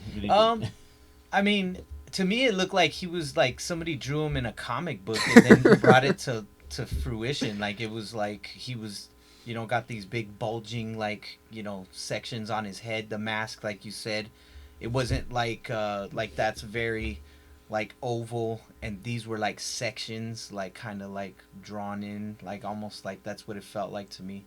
And then anything in space like that, it's not cool for me. It's Hellraiser, no. I never seen that one. Oh. That's when you guys said that, I'm like, now I gotta go watch that. You should watch it. Spoiler. Yeah, spoilers in space. Yeah. So, but yeah, it's one of my least favorites too. The action figure goes for a lot of money. That's the probably best thing I could say about that movie. Made the one pretty much. I would buy it. I'm waiting for my ultimate. Yeah. Asking for it. Make the figure at least. Whenever NECA gets to it, I'll buy it for sure because I love that look, the Uber Jason look for sure. I'll buy that in a heartbeat. Even the machete gets upgraded. It's like it's weird. That knows to change. Yeah. And that's the other funny line that the guy is like, guys, it's okay. He just wanted his machete back. And it does. I think it does something that maybe 6 wanted to do, but this one actually pulls it off. Where they're trying to kind of be self-referential a lot, because I like that part with the simulation where the 2 girls pop up. Hey, you want a beer? Or do you want to smoke some pot? Or we can have premarital sex. So I was like, okay, it's funny. I like it. They were joking, a little bit playing on that, That's his whole niche, though, right? Is that like when he drowned, the kids were off doing the dirty, and that's kind of why he hates those. That's why he has to pop up and start killing people, is because that was like the... They don't really bring it up until the next movie. I think the first one, all Pamela says is that they weren't watching him, but pretty sure it was because they were having sex. I mean, Freddy versus Jason kind of jumps into that a little more. Oh, here we go, right? Here we go, jumping in. Jumping in. Oh, rankings for this one? Oh, yeah. What's your ranking for Jason X? I have it at... Well, actually, I have it at 10. Very appropriate. And I have it at number 10 also. I got it at 9. Yeah, we almost all four agreed on it. I have X at 10 as well. Yeah. Sorry, I ruined it. Soiled it! Soiled it! They're all afraid. My children. Make them remember what fear tastes like! Now, evil versus evil. Somebody wake me up! Freddy versus Jason. Rated R. All right, so we're going to jump into Freddy versus Jason. I have this on my higher end. It's the first one I saw in theaters, so that memory there, fun. It was me and a bunch of friends taken by one of their dads to go see this movie because none of us were old enough. You know, I know people kind of like mentions more like of a Freddy-led. Jason's kind of the side hustle movie, but I don't know. I like a fight scene at the end. I think the 2 fight scenes in essence are pretty fun.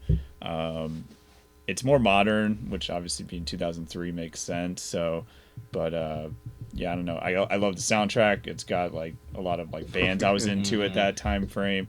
I remember the El Nino video that came out. I was like marking out about that with the movie and everything. And yeah, I don't know. I thought it was a fun movie, and just I think the nostalgia connection to seeing it in the theaters is what gives me the higher ranking for it. So yeah, pretty good. I like this movie a lot, despite the ranking I'm gonna give this movie. But it's because kind of like what you mentioned, I do think of it more as a Elm Street movie than a Friday movie. Yeah. I know it's in the box set, but I do think of it more as a Freddy movie. So as a Friday movie, it does rank kind of low on my end, but it is fun. It's the first one I ever watched, not in a theater, but in a TV. I grew up in Mexico, and they had a knack for showing these things uncensored, just at 12 at noon, you know, on cable. So that's how I saw it, and it stuck with me. I didn't know anything about anything. I didn't know about Friday. I didn't know about Elm Street. I thought this was just some random movie. And then as I, you know, became myself more familiar with it, I enjoyed it a lot. The last fight is great, like you said. I think Freddy has a lot of, like, funny one-liners in this one, too. He's kind of has an attitude. Yeah. I think the framing device for getting them to fight each other is pretty good, too. It's not too far out of reach. As far as his movies go. Yeah. I know he was just in space, but this is pretty well put together. The acting's a little wonky.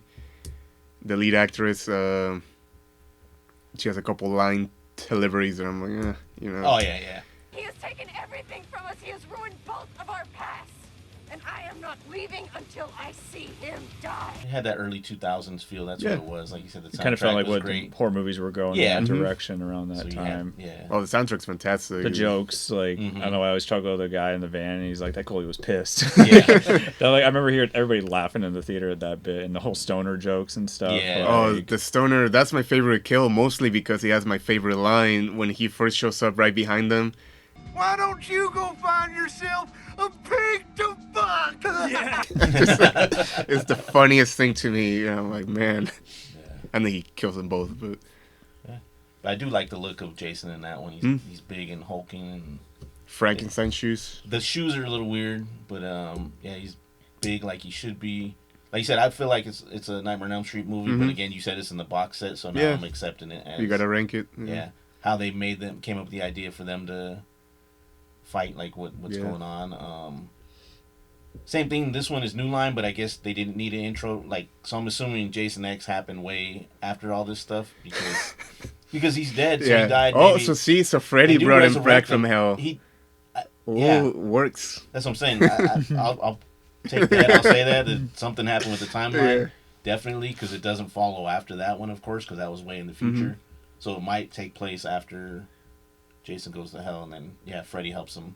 There we go. Even though he's laying up, he's like all like part of the earth and stuff. So I don't know. Well, because they pull him under at the end of Jason Goes to Hell. I know, but I'm saying when they find him, he's kind of just like in the woods, risen kind of up. Stuff. You know? I'll take it.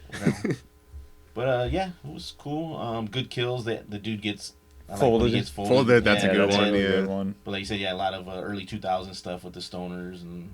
The stoner guy got like the flaming machete through his chest, and the flame was still going. That was cool. Yeah.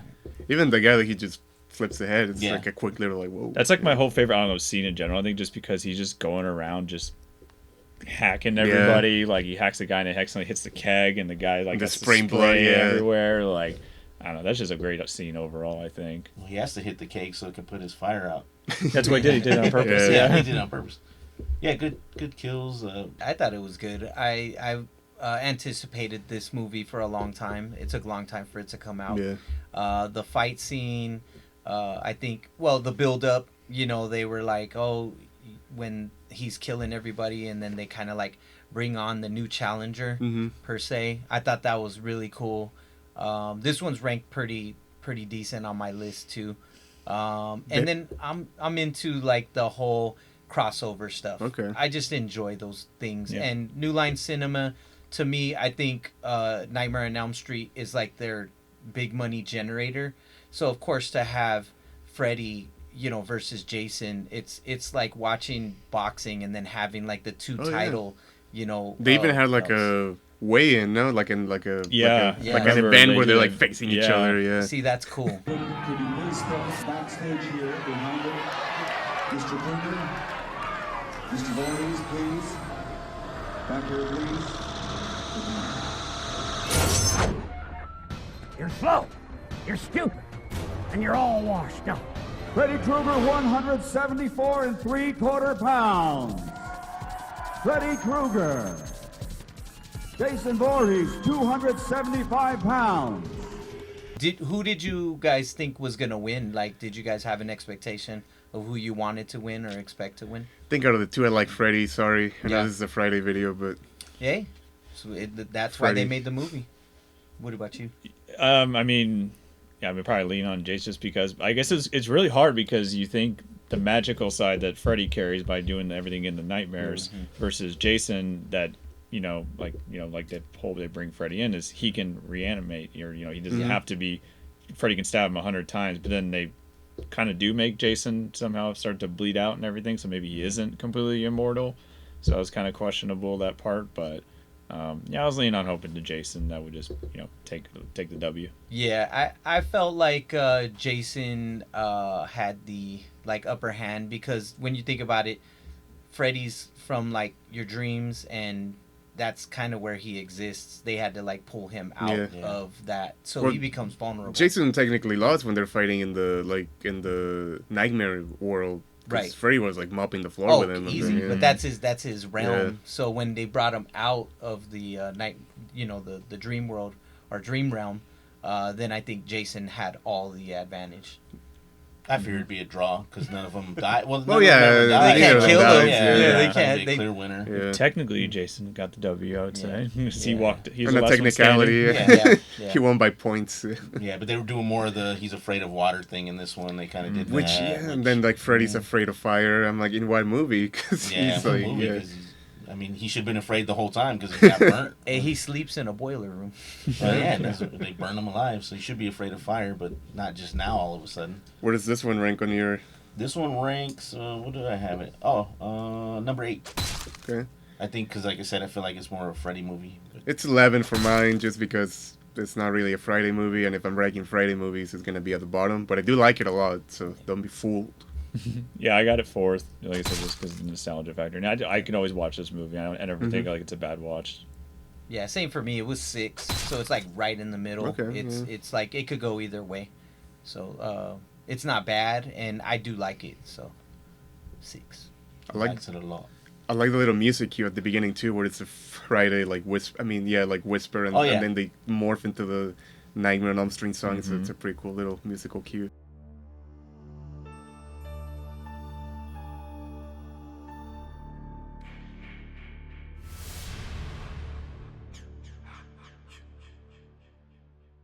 All right, and then last but not couple least, years later, last 2009. one. Last but not least, or is it least? You won't believe my parents' cabin. Here we are. Pretty nice, huh? We gotta get out of here. Come on, you guys.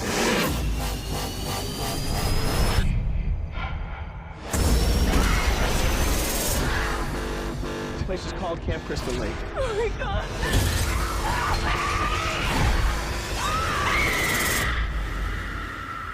Today is his birthday. All right, we're here at the finish line. We thought it was going to be the final chapter, but it clearly wasn't. They made a couple more. This is in 2009 when they were deep into the remake world for horror movies. At this point, New Line Cinemas had remade, Texas Chainsaw, and that's it. They hadn't done Nightmare on Elm Street. Yeah, so I don't think Nightmare was just after it. Yeah. It was just after it. Same director, right, as Texas Chainsaw, Marcus Nispel, and same cinematographer. This is, in my opinion, a really good movie. I did not see it in theaters when it came out. I was still young, and my mom did not want me to watch these things, so I couldn't watch it. But I do like it a lot. Seeing it after seeing all the other ones, it's best case scenario for a remake, because the original movies don't really have any solid storyline that you can just redo again. So it's like a blending of best hits, all the best bits of the first four. They kind of run you through the whole story. You get Pamela Voorhees at the beginning, you get Sackhead Jason, he gets the mask, and you get that storyline with the sister, which is from part 4, because that hunky guy's like looking for his sister too. Yeah. And it's just a mean movie. Jason is like some violent survivalist, like heavy set the guy running around and tearing people in half. I like the look of the movie. I like the teenagers in this. Very modern teenagers, for sure. The lake looks like a lake, like an actual functioning lake. And just the whole setup of the movie, I think. The beginning, where it's just the first 25 minutes before the title card comes out, it's like a perfect little short film of like Friday the 13th. It's a great intro. It is. Yeah, it's a very similar style to, obviously because same director, so to Texas Chainsaw. I feel like the viciousness of the character, like you said, Jason's kind of almost this more realistic survivalist, and they kind of almost more humanize him because they want you to like understand like the trauma and tragedy that he like went through with his mom dying and seeing everything like that. I have it pretty high ranked too because it's just it's a really good it's a really good remake compared to like most remakes. They just kind of always fall flat, but this one definitely held its own. The only thing I felt it fell flat was the end death scene for Jason. I felt like I was kind of like it was there, and then they just like stopped it, and I was kind of like, oh, like they throw the chain into the middle thing, and then like he's like there, and you think his head's literally gonna get like crushed and popped like a zit or something, and it just like that was it. They kind of let him choke out and then pull his body off. And then... Especially because a lot of the kills earlier on are pretty violent. So for right, this to I not was be expecting like this, and then they just let it go, and then they just dump him in the water or something. I'm like, wait a minute, this guy just hacked all your friends or whatever, and you're just like, we'll let him like have a respectful death. Give him a funeral. Yeah. See, they were planning ahead. They did it the opposite because they thought like we need to do a sequel. We have it right, out, exactly. But then it must not have performed as well, or they started going into the rights issues. I'm not even sure what happened with that. I think it was mostly the rights. It made good money. I think they made it for like 19 and ended up making like 90 something. So it made money. I think it was just the rights. It's been almost 2 decades now since we got in a Friday the 13th movie. Yeah. They can't get it together, it seems. We'll get a TV show soon, but not a movie. But without Jason. Yeah. I mean, I'll watch it. I'm excited for it, but yeah. Without him with the mask, right? Without him at all, I think. I think you're allowed to do him without. Oh, that's mask. right. Yeah, you can do little kid Jason. Yeah, which nobody wants little kid Jason. But same reasons. Yeah, I like it. Same reasons as you. Like he's a survivalist. He doesn't like people kind of trespassing on his territory. They did some of that early 2000s, even though it was kind of mid 2000s by then with the stoner stuff, and which is fine. They did leave it open. The characters were okay. I mean, they were.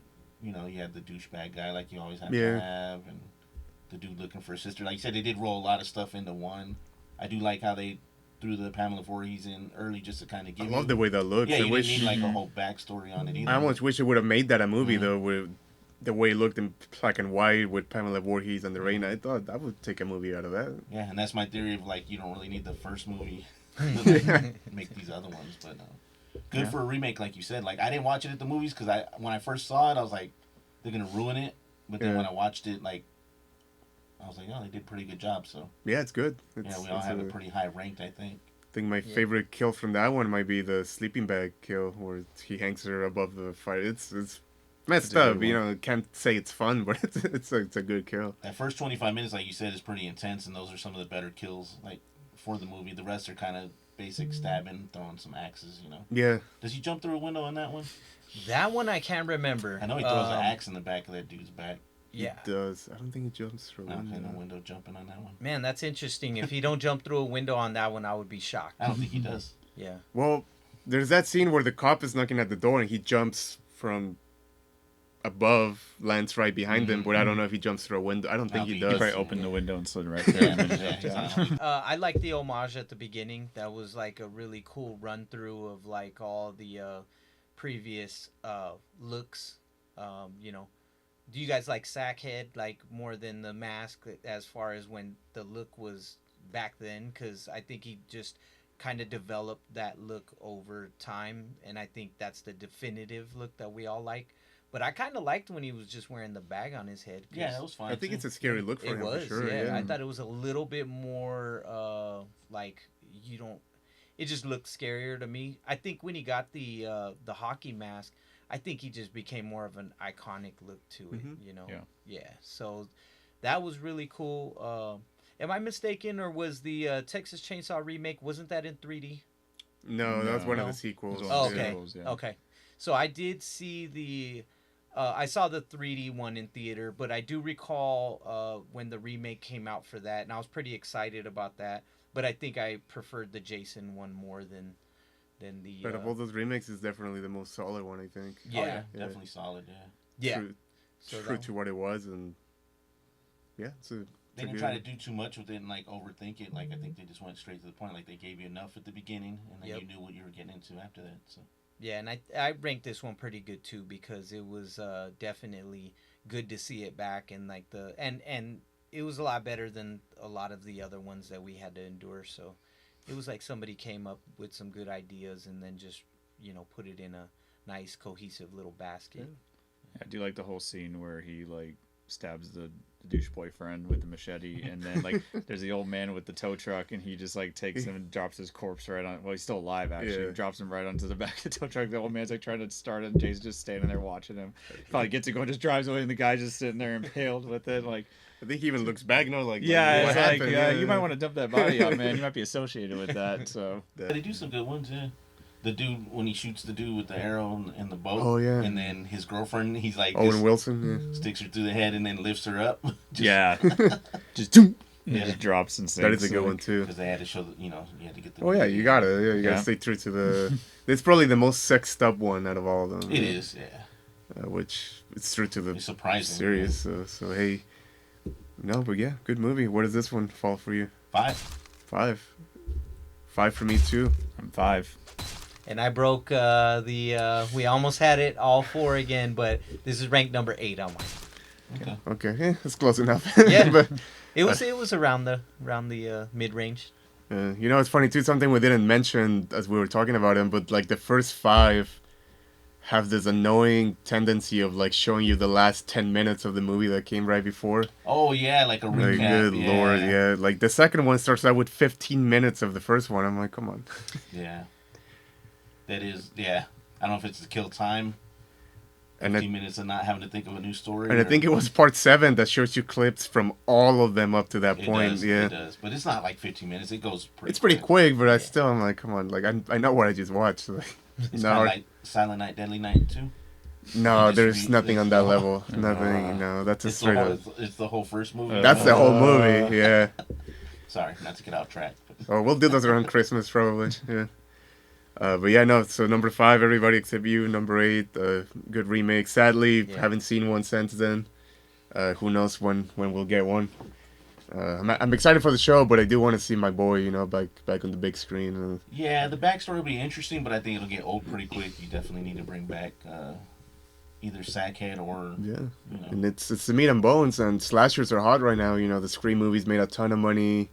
Thanksgiving made money, so it's like the time to do it. Halloween's, those made a ton of money each one, so it's like the time to get into it. But legal rights and whenever money's involved, people get funny. Money, yeah. Sean S. Cunningham and Victor Miller. Yeah, get it together, guys. Please do it for the fans. Yeah. You can probably make more money off of a movie now than whatever money they want to make of the lawsuit. Yeah, I know. That's been going on forever. They're wasting money. And time. Yeah, but that was it. That was one of my favorite movie series. We all love it to various degrees, even the ones we ranked low. I think, well, I don't know about you and Jason Takes Manhattan, but... That's the only one, like I said, is, you know what I said it was. But even Jason Goes to Hell, I'll rewatch it almost any day. Even that one's, it's a little rough. I would watch that over Jason Takes Manhattan. There's nothing fun to me about that one. Nothing.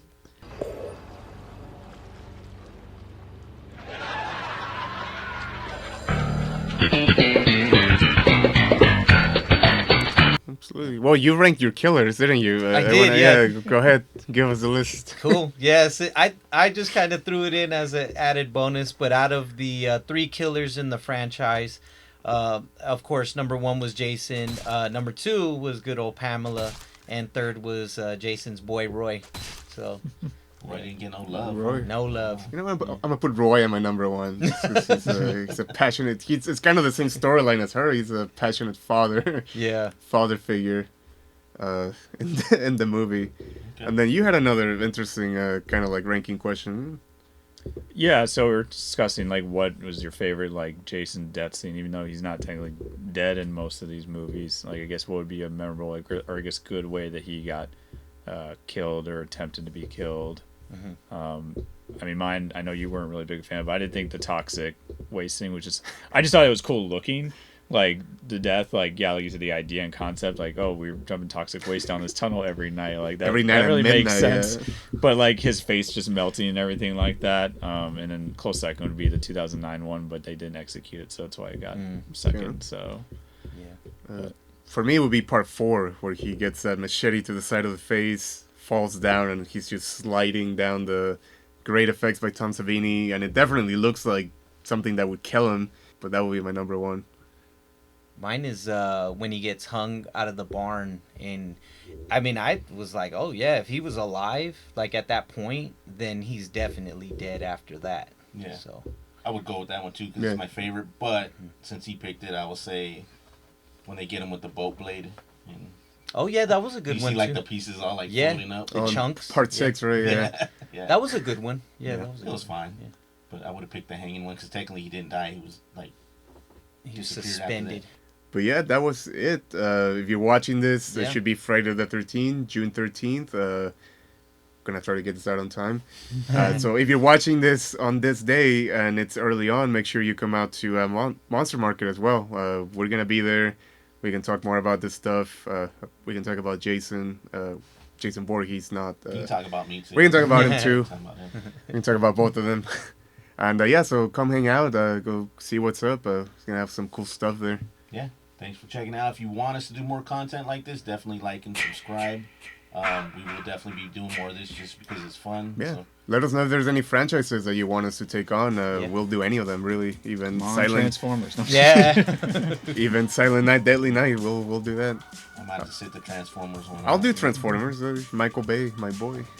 I could hang in there. But thanks for staying to the end too. It's something that we're passionate about. This is something that we all kind of chimed in and talked about. So things like this is we could talk about all day. Bye.